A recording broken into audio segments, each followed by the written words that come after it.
Dan saya mohon ada sesuatu hal itu yang dituju adalah warga negara asing atau WNA yang berada di Sumsel saat ini jumlahnya sudah mulai berkurang. Dari catatan Divisi Imigrasi Kanwil Kemenkumham Sumsel, jumlah WNA di Sumsel mencapai 1.500 yang terdata di 2 kantor imigrasi di Kota Palembang dan juga Muara Enim. Menurut Kepala Divisi Imigrasi Kanwil Kemenkumham Sumsel Herdaus, yang ditemui dalam kegiatan sosialisasi persyaratan penerbitan paspor, para WNA tersebut selalu diawasi oleh imigrasi.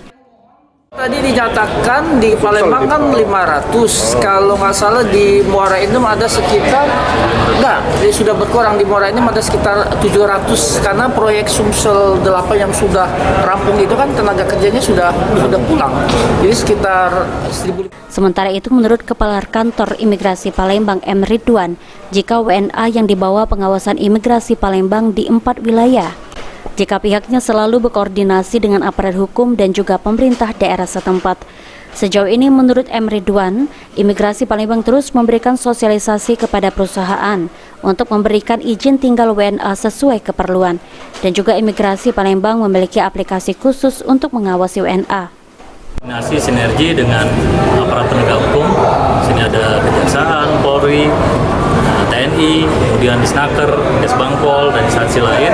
Jadi kita selalu berkoordinasi untuk melakukan pengawasan keimigrasian. Dan alhamdulillah sampai dengan September ini kondisi di wilayah kerja kantor imigrasi Palembang kondusif, khususnya dan umumnya juga di Sumatera Selatan, karena memang kita selalu memberikan sosialisasi seperti ini juga ke perusahaan-perusahaan bahwa agar menggunakan izin tinggal orang asingnya sesuai dengan peruntukan seperti itu.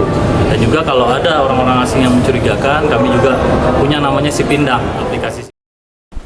Para WNA yang menetap dan tinggal di wilayah kerja kantor imigrasi Palembang sendiri sebagian besar ialah para pekerja, kuliah dan sekolah serta kawin campur dengan WNI. Firman Hidayat, PAL TV.